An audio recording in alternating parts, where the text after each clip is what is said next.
Good evening, ladies and gentlemen, and welcome to the Fightful Smackdown recap show right here on youtube.com/Fightful, FightfulWrestling.com, Fightful.com. I'm Mr. Warren Hayes, sitting in for Sean Ross Sapp, who is on assignment. And he's off doing fantastic stuff, getting ready to bring more content for everyone here at Fightful over on FightfulSelect.com, which is bringing you tonight's recap. If we're being completely honest with each other, FightfulSelect.com, of course, has all the extra content and tons of wrestling exclusives and stuff you can't find anywhere else that you all want, that you all dig. We like exclusives, and that's where you can find them. And you can head on over there and subscribe. It's the best way to support Fightful. And you get a whole bunch of extra content, extra stuff. You get Sean's soon-to-be weekly Q&A sessions. We're on the verge of hitting a major milestone with Fightful Select. And Sean has said that if that milestone is hit, he's going to do the Q&A session every week. And he gets, like, these days, he's been getting, like, anywhere between 90 to 150 questions a week. So drive him insane with your questions, folks, is what I'm trying to say here. You also get the Weekender Report by Steven Jensen covering all non-WWE stuff. And, of course, you get Alex Pulowski's Sour Graps.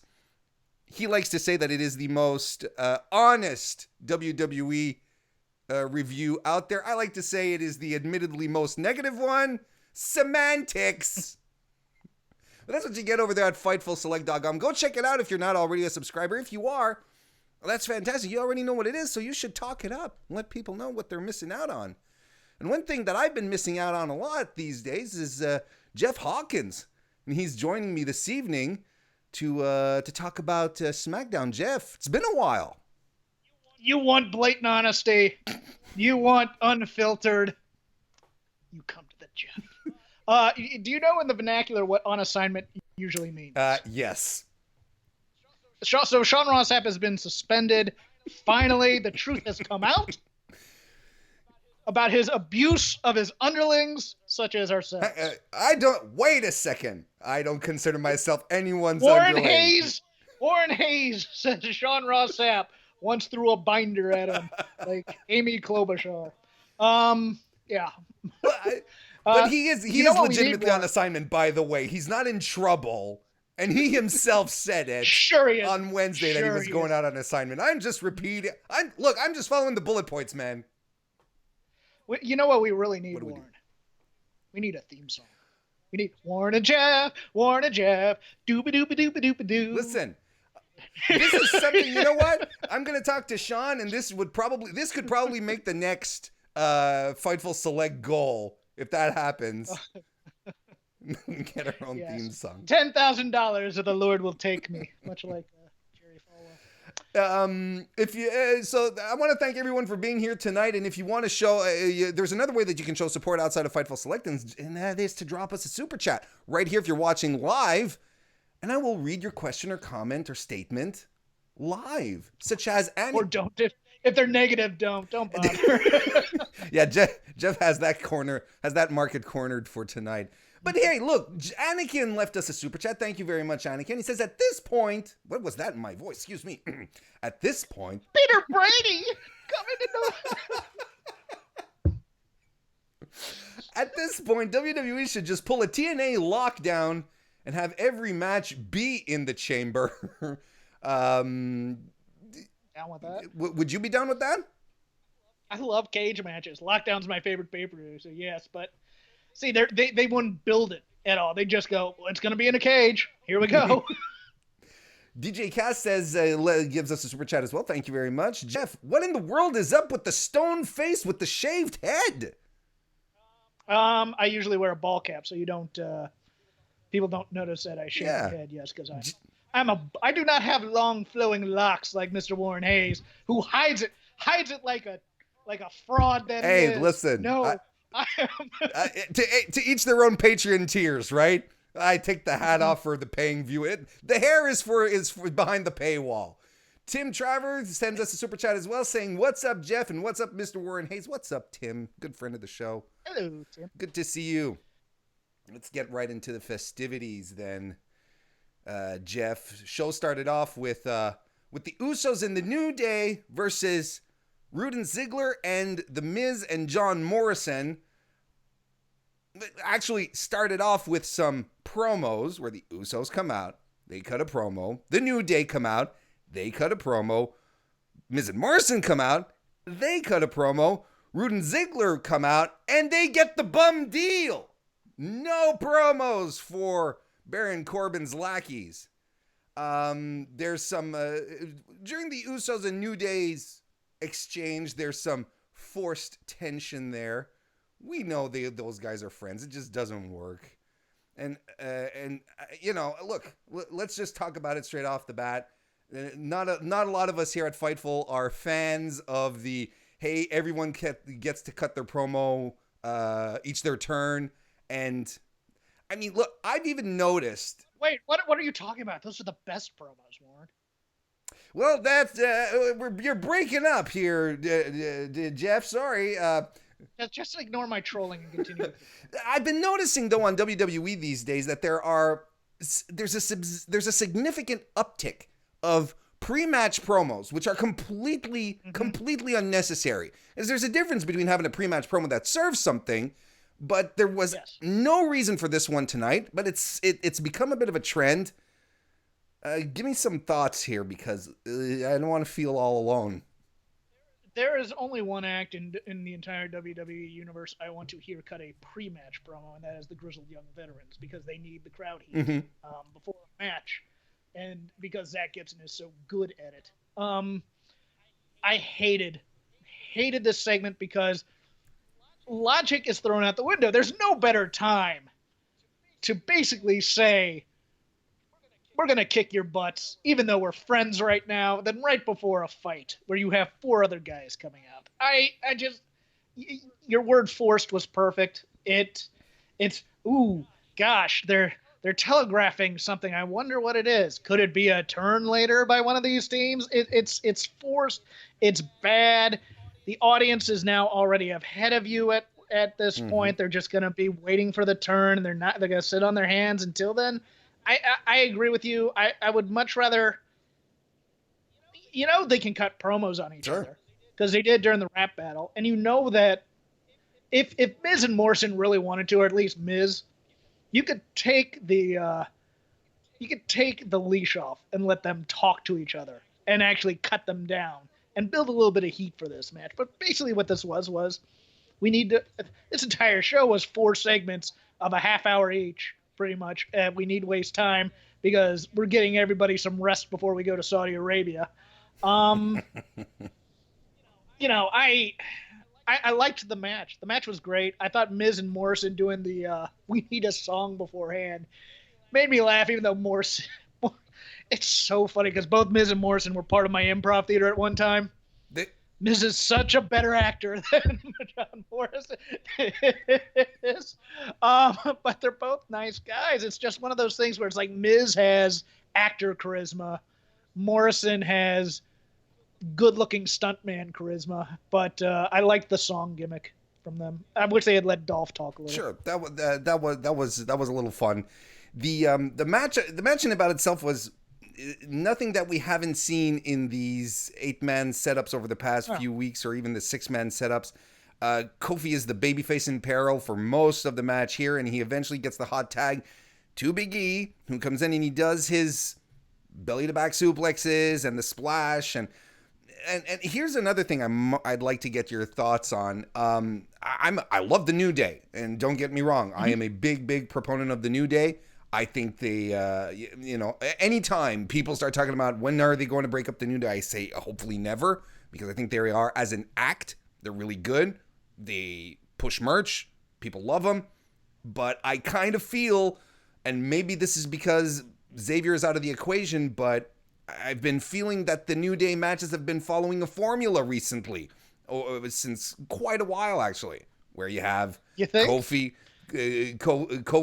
eating it, then Big E coming in for the hot tag. He's got a good hot tag, but it's always the same thing, Jeff. Yeah, I mean, there were with the battle of Alex and Jeff arguing about whether or not Kofi was a good world champion or not. We were thinking that they were going to break him up at that time. The answer is no. But I hope on this. I hope it's the New Day that goes heel. I got to be honest with you. I enjoyed heel New Day a lot, as kind of sarcastic, almost meta commentary on horrible gimmicks that Vince has given to African American wrestlers over the years. At times, they had a certain viciousness as heels that I kind of miss as well. We've seen the Usos as heels before.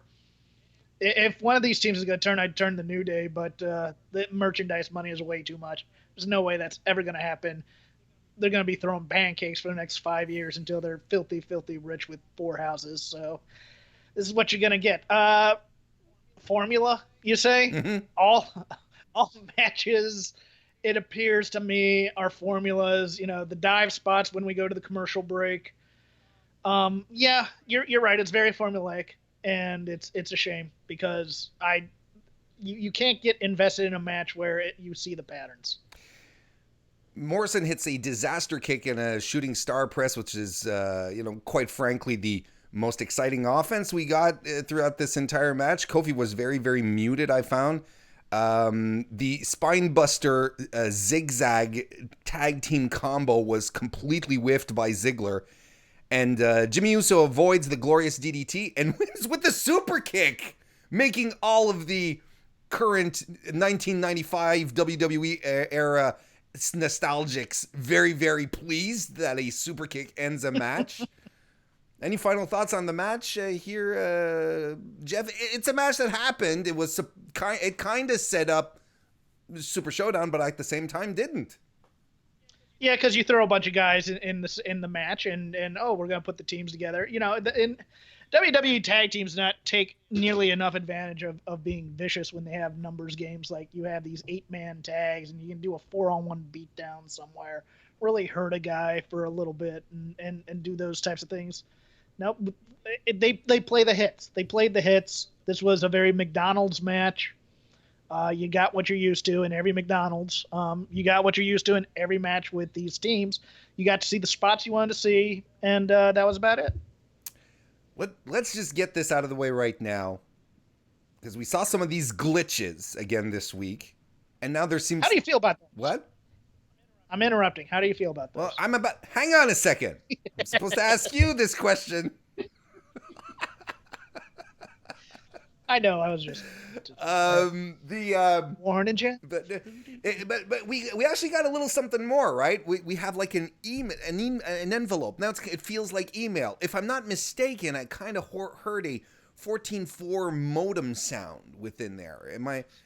So obviously someone who's stuck in with the blue environment and the numbers flying around. Someone got 30 free hours of AOL, Warren. That's what I was going for. Exactly. Someone's like, hey, you know what? It's time to look for some clip art on my using Netscape Navigator here. I don't know what to make of these, and everyone, I guess everyone's talking about it. What do you think they are? What do you think they are? I guess they're doing. At first, I thought they were the Funhouse. At first, I thought it was sure Bray messing with it, but I don't know. It's hard to say. I don't know. Outside of repackaging someone into... That's what I'm thinking. That's exactly what I'm thinking. It's somebody who's repackaged with some sort of hacker gimmick. Like Zero Cool from Hackers. GTV's coming back. My God. And now it's all but through this time email. This time it's Shorty GTV. Oh, there you go, man. That one's for free, WWE. Daniel Bryan's backstage. He runs into Drew Gulak, who has a PowerPoint presentation, he says, about everything Daniel Bryan is doing wrong these days, and Heath Slater is ready for a rematch against Daniel Bryan. I mean, we can talk about the match. The match happens later, but we might as well just get it out of the way, because Daniel Bryan, actually, it's after the Bella segment, and he comes out with Birdie. And then he hits the ring, and it's a squash against Heath Slater, essentially.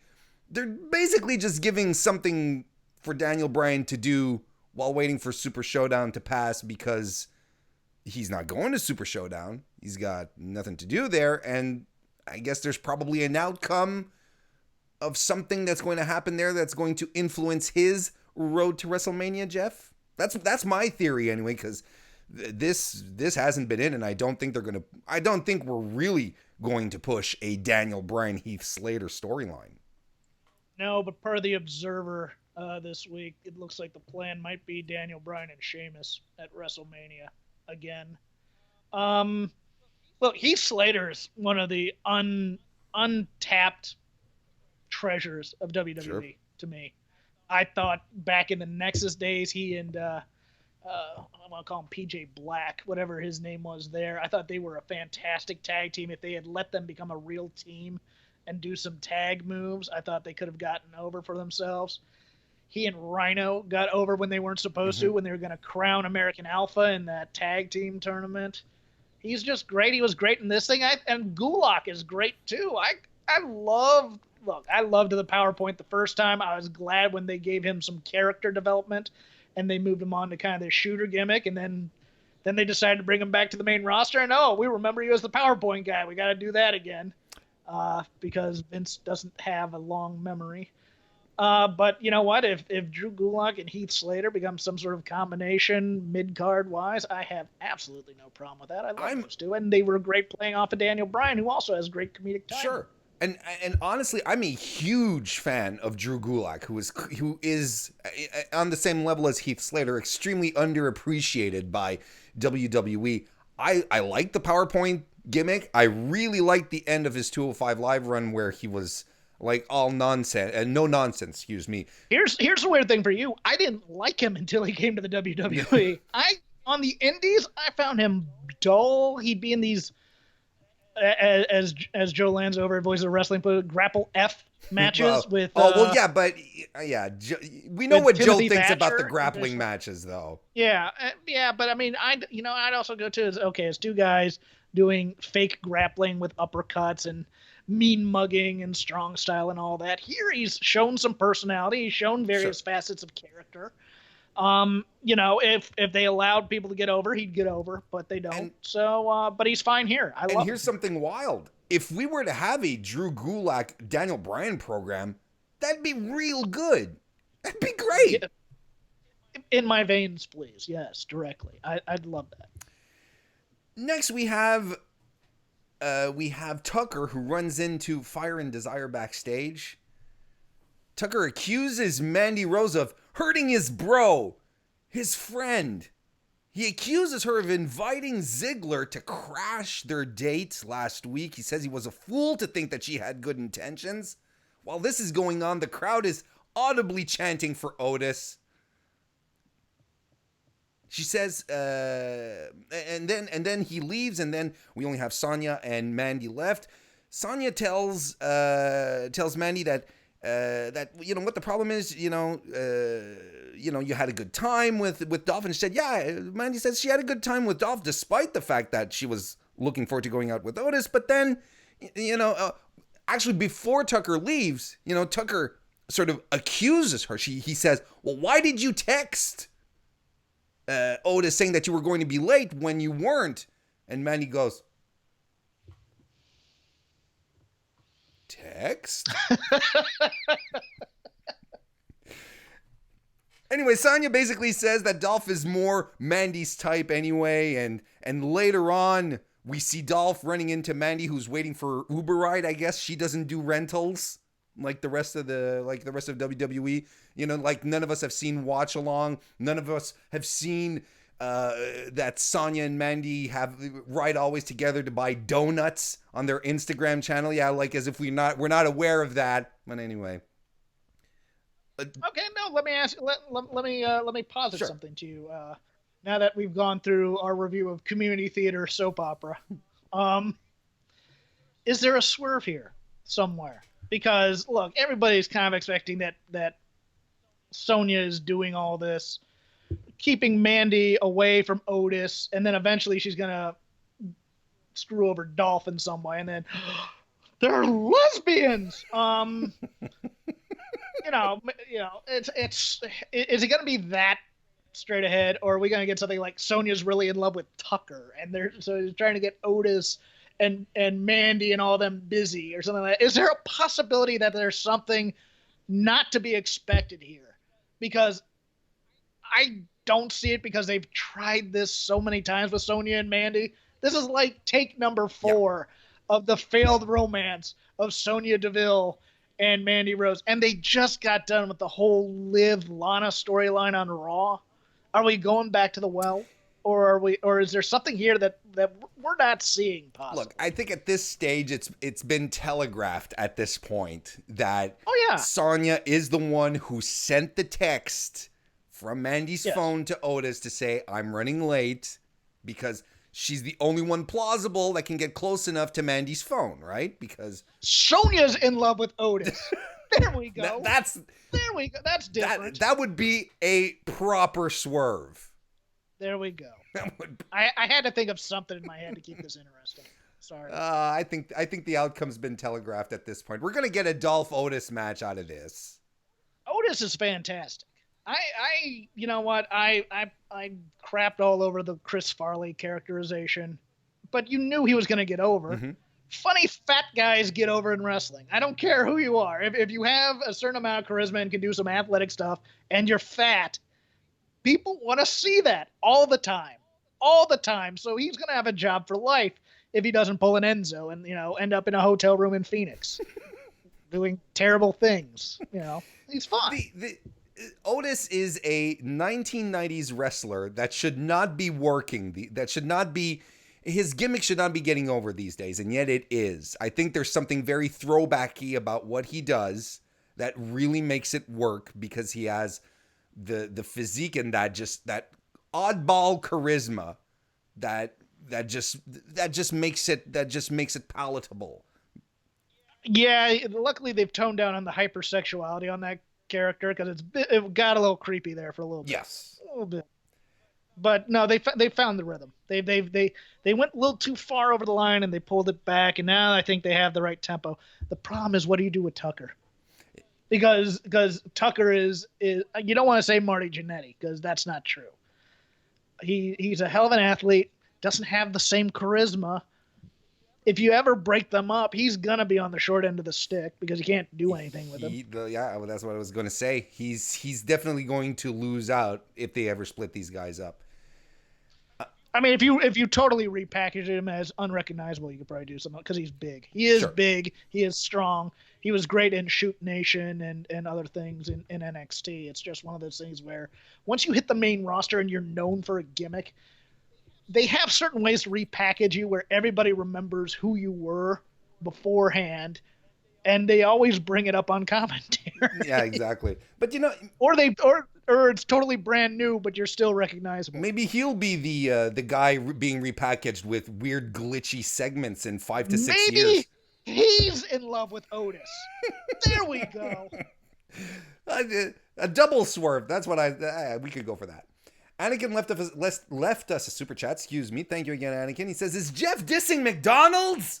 Because their Shamrock Shakes are the bomb, and I will not hear otherwise. Jeff, your comments, retract. I have a certain I used to work at McDonald's at one time. I have a certain list of truisms that once you hear them, they become kind of canon in my analysis of wrestling, and one of them is Tanahashi. His analysis of WWE is that they're McDonald's. No matter where you go, McDonald's prepares. It has the same menu, has the same food. It's all prepared the same way, and there's a certain comfort level in that, but there's no real creativity in that either, and that's what I meant. That's what I mean when I say that they're kind of like McDonald's. I use the exact same type of expression, but in regards to Tim Hortons, it's the cultural divide between us, Jeff. Here, I want Tim Hortons here. I don't have those. We just got Dunkin' Donuts in Southern California a couple of years ago. Good for you. Tank. Send me Cuban coffee and all dressed ruffles, Warren Hayes. Send me a big old box of that. All right, send it. DM me your address. Tank Bear Claw left us a super chat as well, and he said, "Yeah, I know you will." Left us a super chat. Dolph Ziggler catfish storyline finally. Yes, that's what we've been waiting for. Is because Dolph hasn't been Look, honestly, he was teamed with Lana at that one time too. It's just like AJ Lee. He's always being catfish. He's the dumbest man on the roster. That's all they had left for him to do once he vacated the U.S. title. It was like, when is he getting into another relationship, another mismatch where he's gonna have his heart broken again? All right. We get a Lacey Evans interview with Renee Young making a comeback. You're shaking your head. You're nodding, I should say. I am dying to talk about this. So finish your. Well, look, I'll lead it off with this, but I did not know that nasty is a term of endearment. That's what I learned today. It's not. I'm from the South. Don't give me that crap. Look, I was big, and listeners of this show and my show will know I was very high on Lacey Evans coming in on her potential. I'm high on her being a babyface and her doing the whole Marine thing. But you gotta get rid of that. You gotta get rid of that look right now, and you gotta get rid of her vernacular from being a heel. She could be Liberty Bell from Glow if you wanted her to be. That's good. And you went hard with it. If you want her to be the USO mean Marine woman with the punch, but who can also go home and cook lunch for her kids, fine, go hard with that. You got to get rid of the Southern Belle crap, though. You do. You have to go all in on that face turn. And this, to me, was a misstep in many ways. This is towing the line way too much. This is, well, nasties can mean whatever it wants it to mean, whether or not I'm a heel or a face, just so I can keep the catchphrase. That's all it is. That's all this is. If she had come out with a new look and kind of a new aggressive personality, or just plain confident babyface personality, this would have been something. This would have been, because you're trying to build all these people going into the Elimination Chamber, or whatever, multiple woman match, or just multiple people chasing Bayley, or what have you. She hasn't been around since the Royal Rumble. Make her born again hardcore. Bring her out in a different way. I liked this interview. I just thought the aesthetics of it were poor. To me, it felt like a round peg in a square hole kind of situation here. I agree with what you're saying. I think if you're going to go with the full babyface thing, you just go on it completely. And you're right, that the Liberty Bell from Glow gimmick would be fantastic. It would, and that's kind of what she had for a time in NXT as well. When she was aping the Rosie posters, from World War II. Go full John Cena on her in terms of your marketing partnership with the USO. Sure. Because that's one of their strongest partnerships. And she is such a good example of post-military life. I think they're burning money with her, but, what can you say? By the way, folks, if you haven't already, give the video a thumbs up if you enjoy what's going on so far. I mean, it's your prerogative. Even if you don't, give them the damn thumbs up just to play. I was trying to anyway. No, don't be nice about it. Give us a thumbs up, or we'll come and Warren will kick your dog. What? No, I will not. I will not do that to any animal at all. Or you can always leave us a super chat and we will read it on the air. Show killer is here, kids. Keep them coming.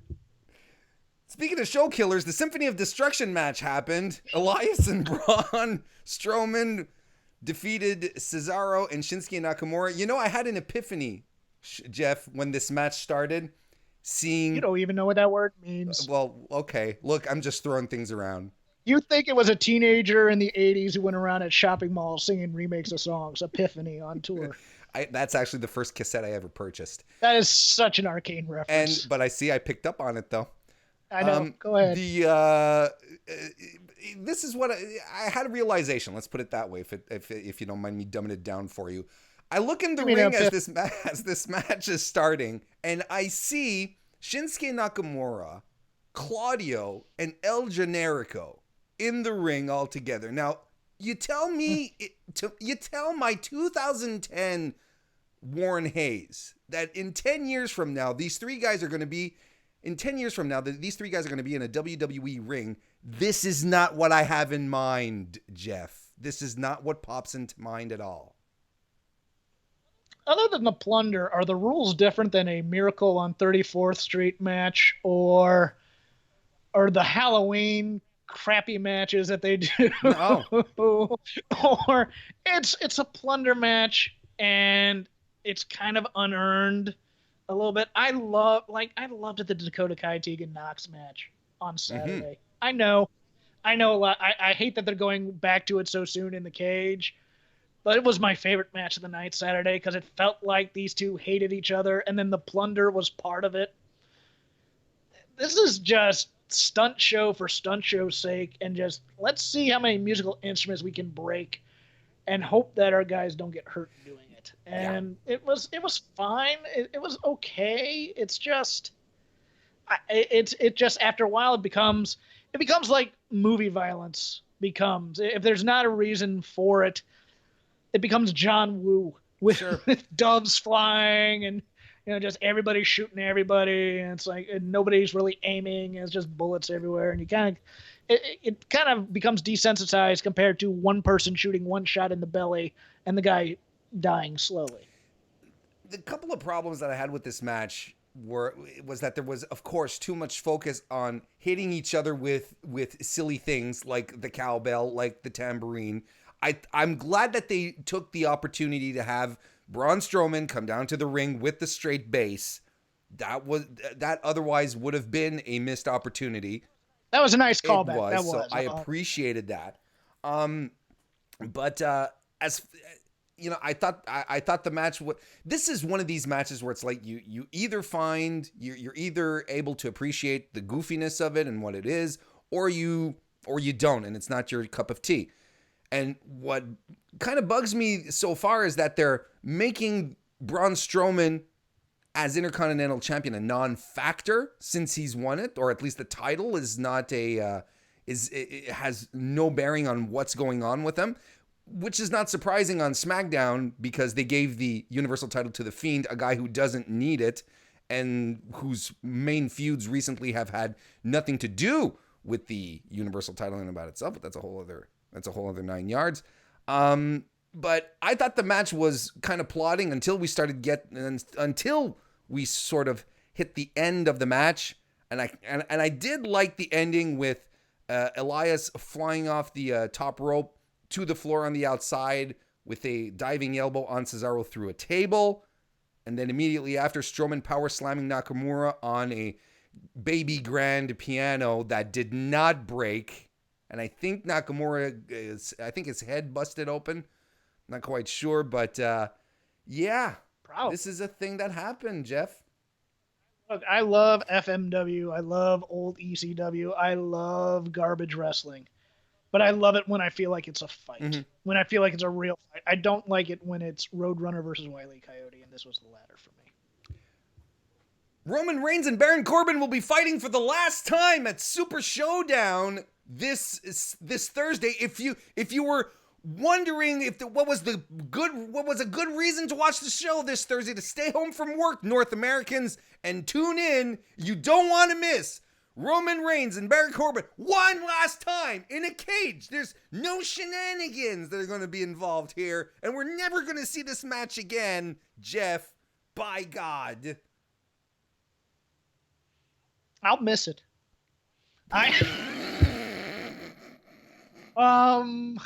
Yes, the last time in parentheses for now. Yeah. It's in a cage. I expect shenanigans. But there's not supposed to be. They're in a cage. It's supposed to keep people out. There you go. But it's maybe Roman. I mean, remember Roman's been in a cage match in Saudi Arabia before with Brock and ended up flying out of the cage. That's true. That's very true. So. Look, you never know what to expect in the WWE.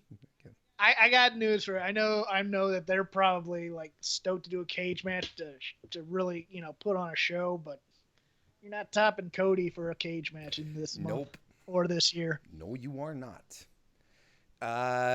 John Cena is going to be on SmackDown next week. If you haven't heard about it, just real quick, John. Why am I calling you John? Jeff. You look alike. I guess so.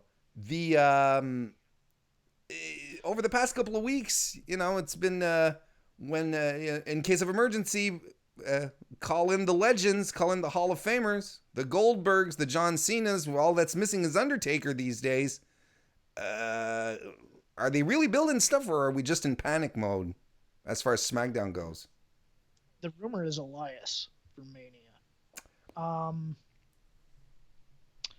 Let's put it this way: they're calling in John Cena in case everybody's stuck in. Sure, no. I mean, like, as far as that goes, they'll have Daniel Bryan on Friday, and they'll have John Cena. You'll have injured Sami Zayn, and you might have some raw NXT people. I mean, you'd always call them in again. Go to that well, because it was great last time. To be honest with you, might as well do it again. Or was that Snow that made? No. It was the Saudi show. Okay, I forgot they're now doing more than one a year. So, yeah, it's smart to build a show around an attraction in case he's the only thing there. So I'm fine with this. I think this is actually kind of smart on their part.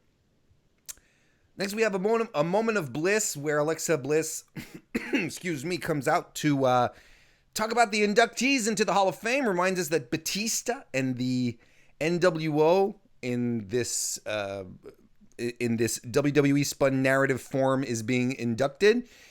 And it is official. It has arrived. The Bella Twins come out, and they are going to be inducted this year into the Hall of Fame. I mean, look, it's hard to argue to not put the Bella Twins into the Hall of Fame. They were an integral part of the Divas division, the women's division, when it was still the Divas. Nikki Bella has the longest running Divas title reign amongst them all. They had, the whole twin magic stuff is still something that people talk about, and did make some interesting moments. They're often credited as well with helping bridge a gap between with female viewers. The creation of Total Divas, Total Bellas, so on and so forth. I mean, they're an integral part to the WWE product over the past 15 years or so. And if you're going to induct Tori Wilson, no disrespect, you have to put the Bella Twins in. It just makes complete sense. I have no problem with them putting the Bella Twins in their Hall of Fame. It's their Hall of Fame. They can do what they want with it. It's not necessarily a merit Hall of Fame. Look, the Bellas helped expand the reach of WWE through the television network and reality television. They always wanted to be television stars anyways. It's fine. My only ever gripe with the Bellas is that I think they're given too much credit for the women's revolution. Oh, yeah. Because the Give Divas a Chance thing was basically born out of professional jealousy, I'll say, with the NXT horsewomen putting on great matches, and they said, well, we can do that too, and they can't. They work very hard. Don't get me wrong.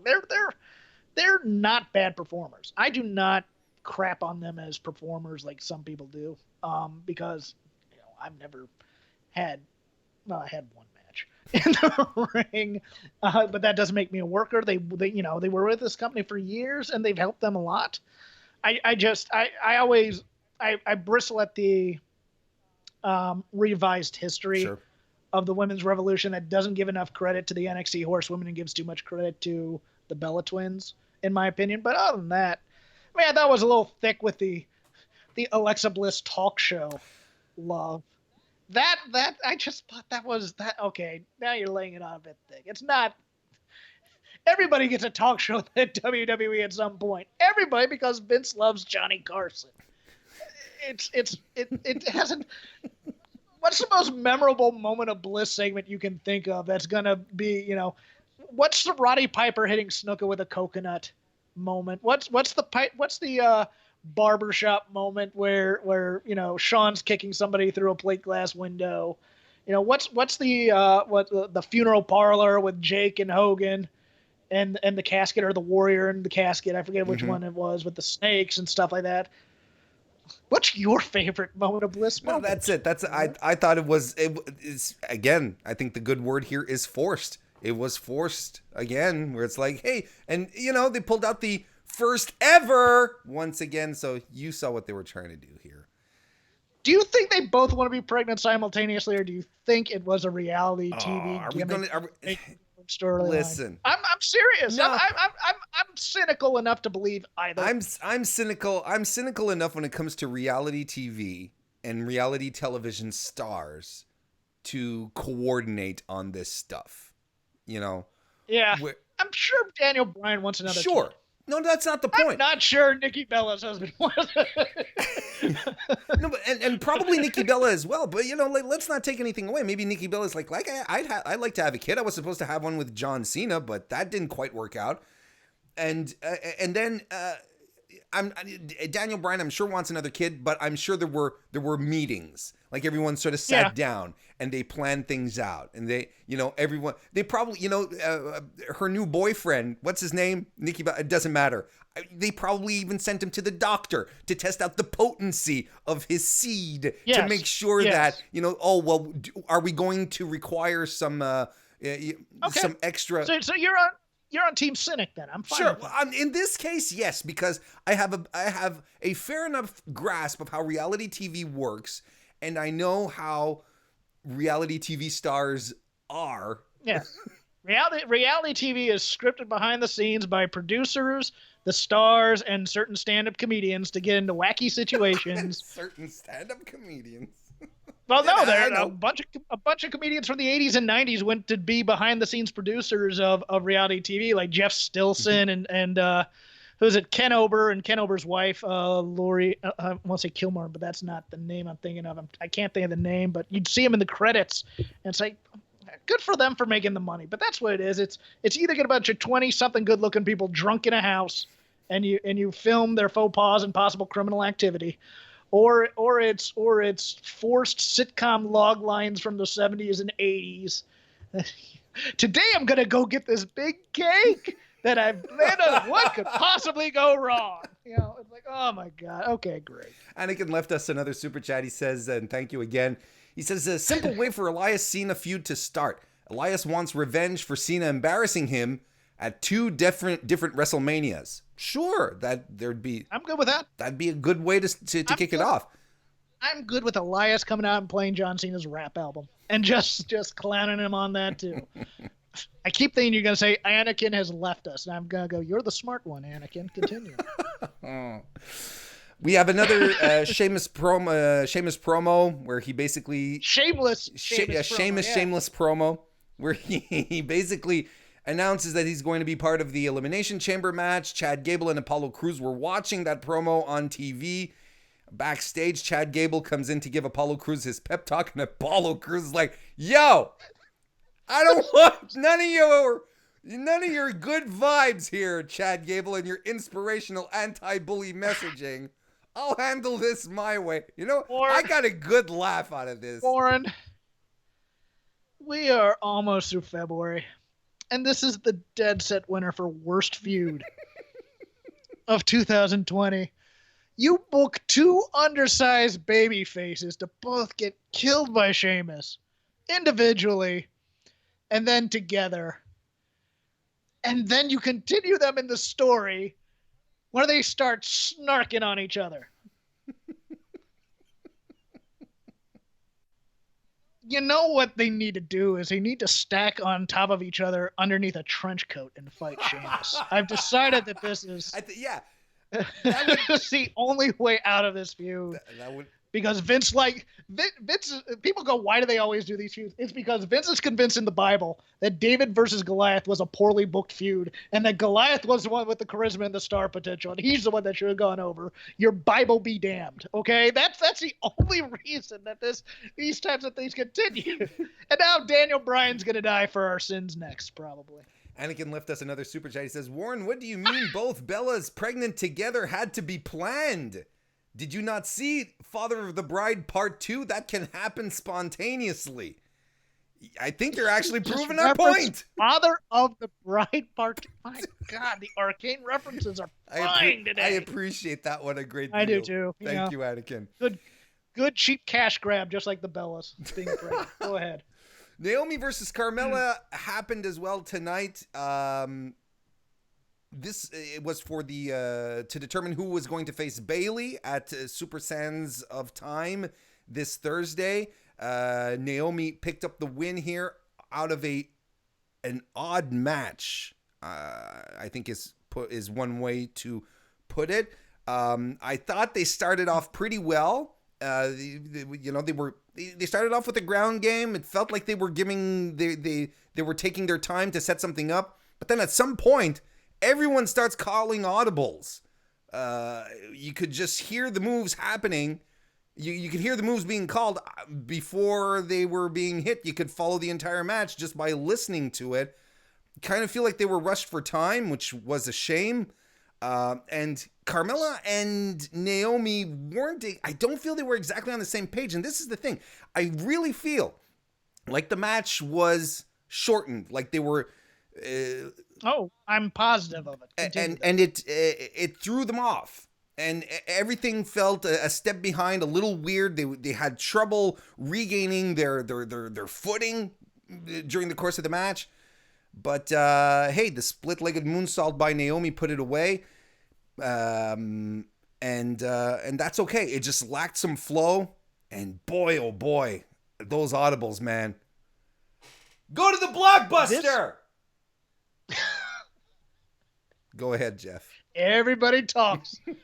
Botchamania. Yeah, this is the equivalent of one of the last stand-up gigs before I was tired. I was sick of this crap. They're introducing me to go on stage, and the guy behind me goes, yeah, your friends have been here all night for 3 hours watching my dumbass friends do their bad jokes, but you only brought 3 people and you're supposed to bring 4, so I'm cutting your time from 7 minutes to 5. And here's Jeff Hawkins. And that's what this was. This was, yeah, we're running late. Goldberg takes longer than you think because of his entrance and him being very deliberate. So we need to cut some things in this match. You have 5 instead of 7. Go out there and do your match. Good luck. And that's what this was. I am, number one, we stand Aunt Pam here. Aunt Pam is the best. I love Aunt Pam. He's talking about Bailey for those of you who don't follow him on Twitter at twitter.com/crapgame13. Or me and Sean Ross Sapp. I don't understand this. I don't understand the story they're telling with Naomi because it feels like they're setting her up for the big WrestleMania win. Why not just let Carmela come out and do Sands of Time and get beat and then go back? If they're doing a loser gimmick, you already had that when Carmela beat her and she hasn't faced Bailey yet. You have her rebuild for a number of weeks and then you build up the big match at WrestleMania where she wins.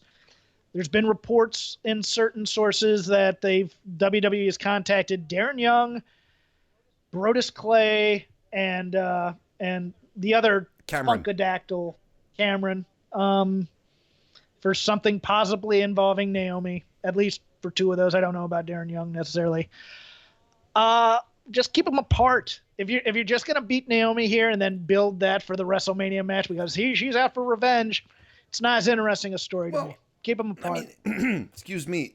I'm pretty sure that WWE is like, we don't know what the status of Sasha Banks is right now. We know she's out, but we don't know she's out, how long she's out for. Yeah, she's not. And let's be honest, the match you want to see at WrestleMania is Bailey versus Sasha.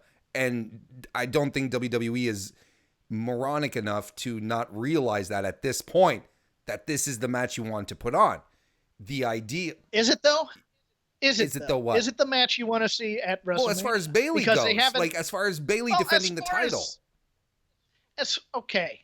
It's the match that people like you and me who like women's wrestling and want to see them put on good matches, even though Bailey's the number 3 title match, maybe even number 4, depending on what they do with the tag matches. Out of all these, she's going to be on the pre-show.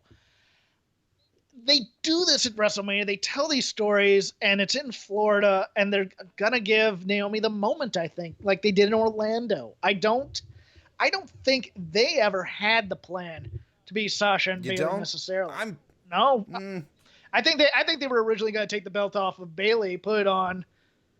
God, we just talked about her. Why am I blanking on Lacey Evans? Cameron. I'm gonna say an expletive, you son of a bee.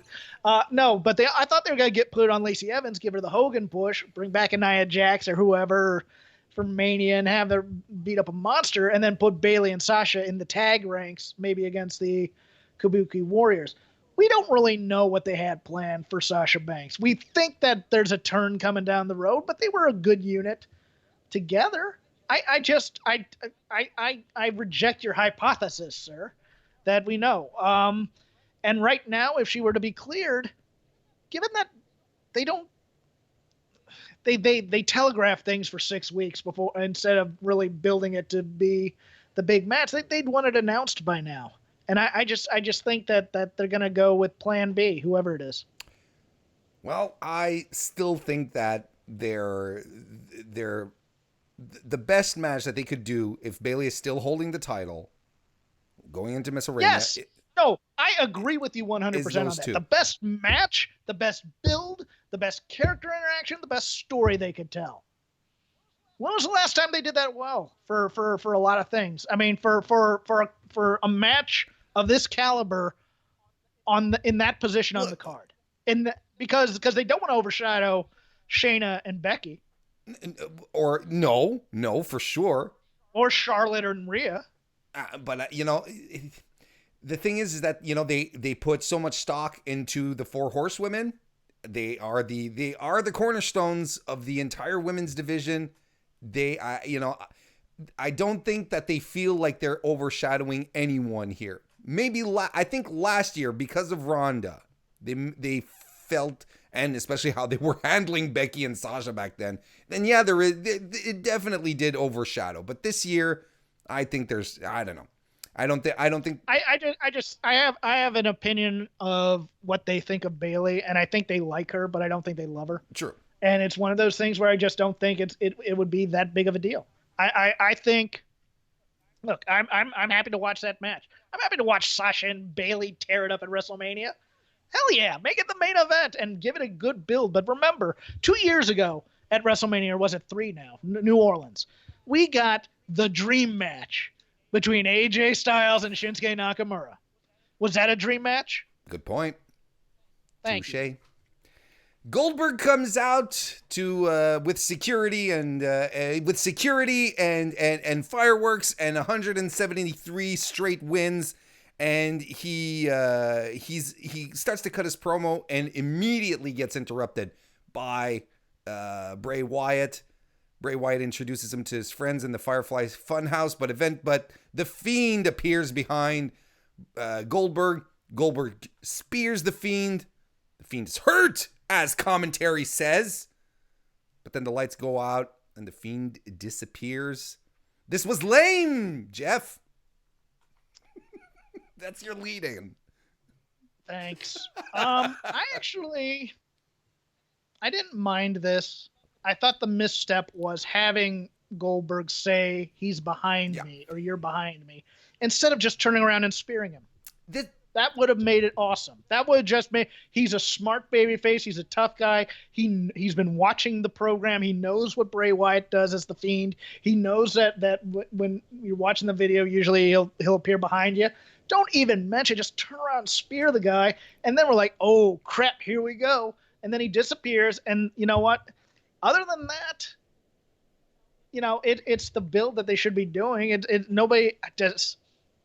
There's no way to make you think that Bill Goldberg's beating the Fiend. No, that's true. He might. They might give him the belt. Here, my main issue with this is that they're normalizing the Fiend, in the sense that for his entire build-up heading into Hell in a Cell, the Fiend would appear and would scare the bejeebus out of everyone.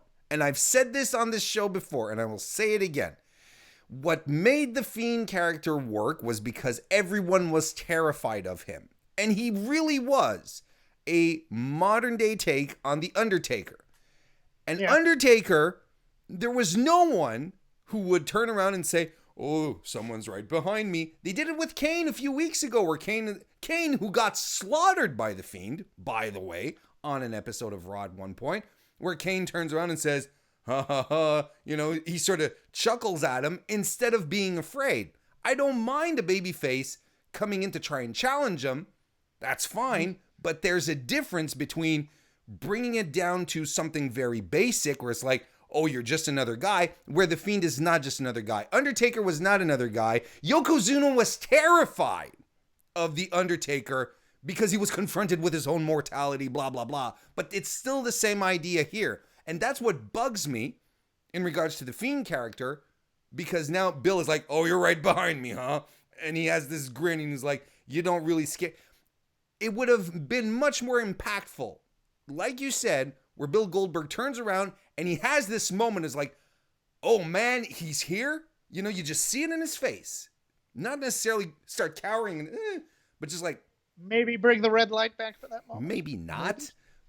Maybe. But then getting the spear in immediately instead of just being cutesy about it. And that bugs me. I agree with you. But number one, the dichotomy thing with the Funhouse has become so camp for Vince's sensibilities. Sure. That they've made it that they've kind of gilded the edge off of the Fiend a bit. Look, the Fiend you wanted is a great idea. But the Fiend you wanted died in the Seth Rollins match when he brought out a giant mallet instead of a chainsaw to cut Seth in half. Mm-hmm. He became the Joker from the comic books, from the Bronze Age comic books, not the current angry Joker, but the whimsical Cesar Romero Joker from the '60s Batman films, or film and TV.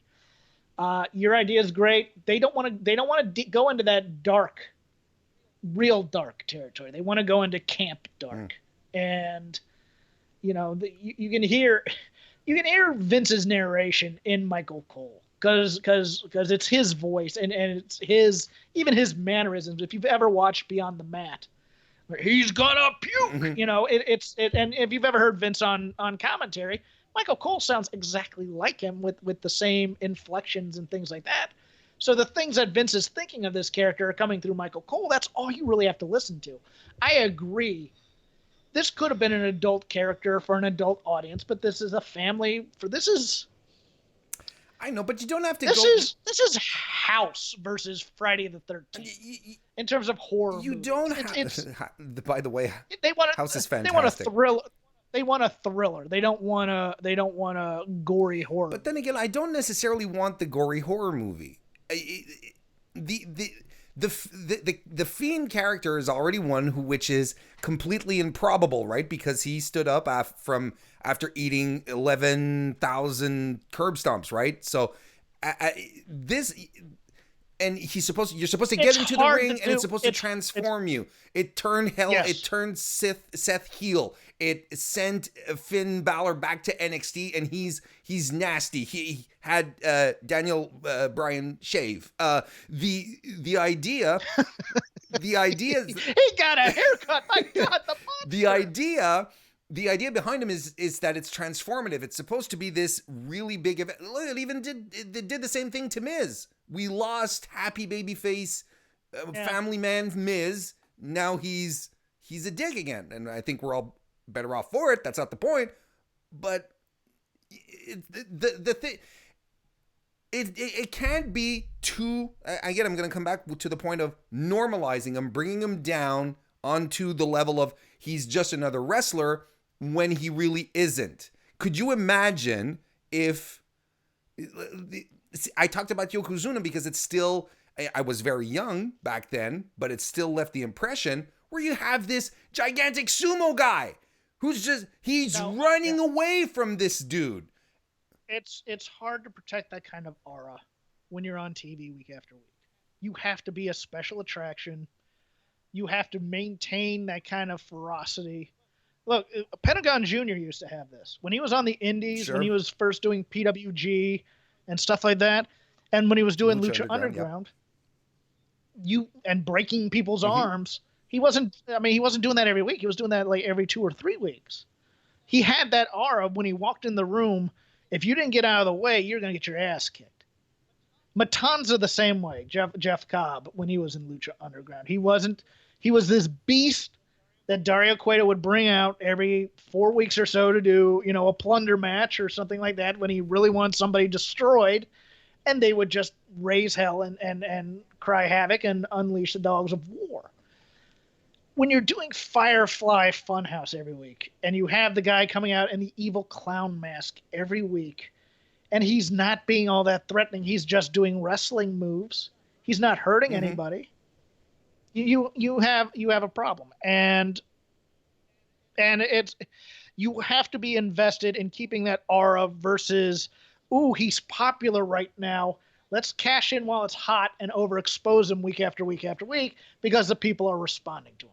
And when you have this much television to produce, keeping a guy that popular off it takes discipline. And and also it's hard to do it without people's cynicism of knowing, wrestling's kind of a kitschy, ironic pleasure. It's hard to maintain the aura of, oh crap, everybody run like you were doing a Bruiser Brody versus Abdullah the Butcher match in 1986 or 84 or 85 in Puerto Rico, where you're in the crowd, and if he swings a chair and hits a person, he doesn't care. It's a different time for wrestling. The violence part of it doesn't have any after effects. So you can't really do something with the Fiend other than these kitschy, a hellmouth opened underneath the ring and Daniel Bryan got a haircut and he was on TV the next week. Well, that was SmackDown, folks. It was the lead into Super Showdown. We got one more Raw. We'll be back here. When I say we, I mean Sean and Denise will be back on. I got fired halfway through this show. I'm not coming back. Sean and Denise will be here on Monday to recap Raw. I'll be back next week for the Wednesday Night War podcast with Alex and Sean. But Jeff, why don't you leave everyone know what you're up to over the next few and where they can follow you? Leave everyone know what I'm up to. What kind of, is that Canadian grammar? What is your problem? What is words that you can come up with? Okay. Words that make me talk good and stuff. You can follow me at Crap Game 13. I do a show on the Voices of Wrestling Network called Shake Them Ropes.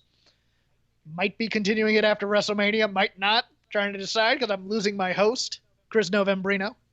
You can follow that show at Shake Them Ropes, all one word. You can follow my pithiness. I'll usually live blog one of the Wednesday shows, Raw, sometimes SmackDown, at Crap Game 13. It's the Don Rickles character from Kelly's Heroes plus the number 13, Crap Game 13. You can follow me on Twitter at Mr. Warren Hayes or on YouTube at youtube.com/Mr. Warren Hayes. Thank you, everyone, for coming out this evening. We'll see you next time. Good night.